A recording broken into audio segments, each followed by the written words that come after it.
Oke, halo, assalamualaikum warahmatullahi wabarakatuh. Selamat pagi, Bu Asri. Apa kabar hari ini? Di luar sana ada aktivitas apa untuk hari ini? Alhamdulillah masih tidak ada. Belum ada ya? Baiklah, pada kali ini saya hanya menyampaikan agenda daripada kegiatan pagi menjelang siang pada kali ini, yakni tujuan daripada kegiatan hari ini yaitu sebenarnya saya supervisi atau pendampingan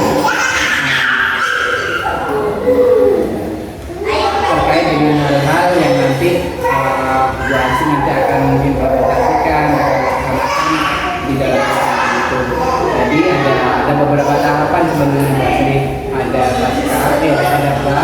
observasi nanti, lalu nanti kegiatan di pengembangan ataupun implementasinya di kelas, yang tentu nanti ada kesesuaian tidak dengan FPP ataupun modul ajar yang nanti Bu Asri akan gunakan.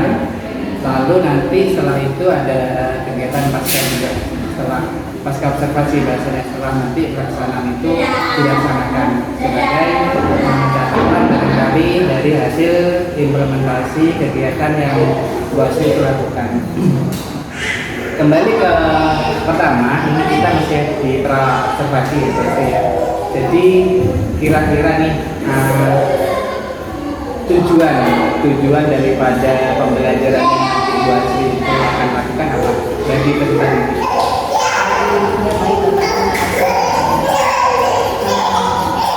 Tujuan pembelajaran bagi peserta didik,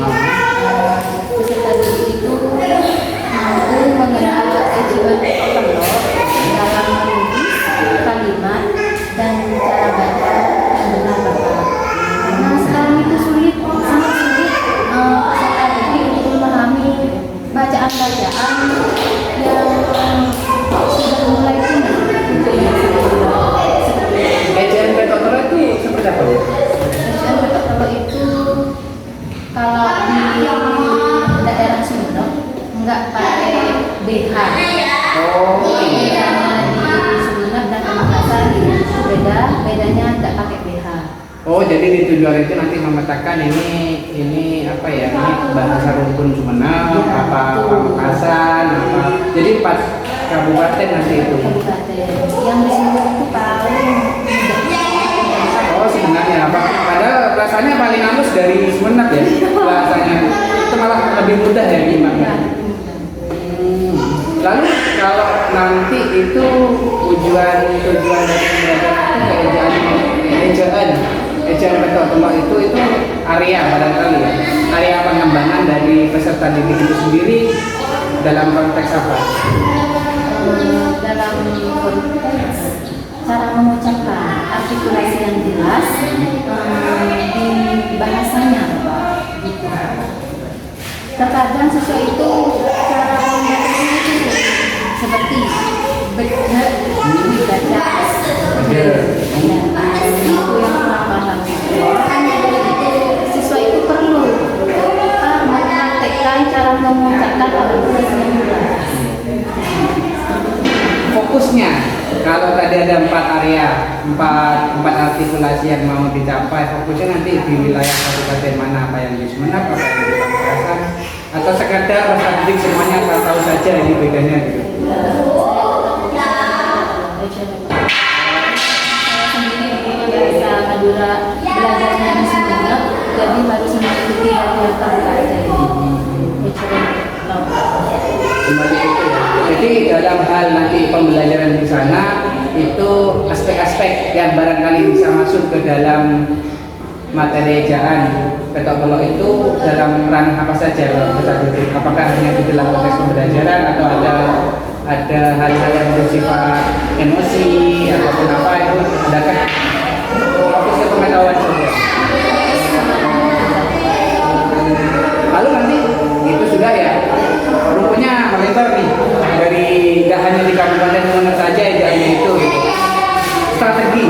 Strategi daripada yang nanti Bu Asri mau melaksanakan, mau terapkan itu yang tentunya juga tidak mempersulit peserta didik untuk memahami ataupun untuk belajar itu apa yang disiapkan? Yang strategi yang harus kita ambil itu sebenarnya secara estafet. Maksudnya kami itu membaca secara benar. Setelah itu Konteks teks yang beda-beda ya? Oh iya, iya, iya. biar mana yang jelas dan mana yang tidak. Berarti disiapkan ya teks yang ini untuk bahasa Ejaan Sumeneb, Pamekasan, Sampang dan Kabupaten ada 4 model teks berarti itu dibaca secara estafet semua. Oh iya. Cukup itu strategi satu strategi yang akan diterapkan nanti.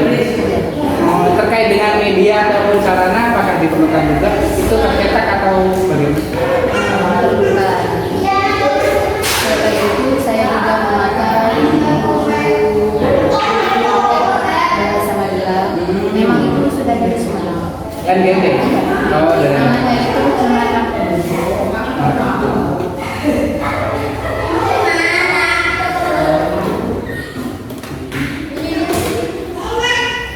ada dalam strateginya juga kalau penyediaan teks yang bervariasi. Perlukah nanti ada itu di tes ataupun dibacakan secara tertib per orang atau memang dibentuk-bentuk kelompok atau bagaimana? Enggak secara kelas. Individu ya. Tidak memakan waktu lama ya. Kalau keempat teks itu dibaca satu orang. Kalau masalah waktu iya sih memakan waktu lama. Cuman saya mengedepankan mereka itu cara bahasanya. Secara individu. Ya ada model kerja kelompok ataupun apa penugasannya nanti. Kalau sistem penugasan ada itu secara kelompok ada. Oh jadi itu terkait dengan strategi daripada yang nanti akan lakukan aspek pengembangannya di ya ini yang kedua itu apa saja terkait dengan duta dedik nanti selain mereka mengetahui atau mengarah pada sisi pengetahuan aspek pengembangan yang mau diinginkan mau juga diinginkan oleh wasit. Belajar menulis Menulis. Berarti nomornya tidak hanya membaca, itu juga menulis, itu juga individu ya, sifatnya. Selain itu, di aspek pengembangannya, tujuannya agar siswa itu mampu memahami ejaan. tidak hanya secara lisan ya, berarti secara tulisan pun itu ada apa ya, modalnya sinkron ya. Itu nanti kegiatan tersebut itu di areanya itu ada di secara waktu itu apa nanti di sesi penugasan atau di sesi pembelajaran atau di awal-awal nanti disampaikan itu. Ya, barangkali itu berhasil pasca observasi yang saya lakukan pada kali ini. Nanti kita ketemu kembali di eksekusi daripada pelaksanaan pembelajaran yang tentu nanti juga akan saya coba lihat modul ajarnya kesesuaian modul ajar dengan yang diimplementasikan sama Bu Asri itu sendiri. Barangkali itu Bu Asri mungkin ada pertanyaan atau apa? Gak ada ya, kita ketemu di ajang berikutnya ya. Barangkali itu terima kasih atas waktunya. Saya tutup dulu. Wassalamualaikum warahmatullahi wabarakatuh.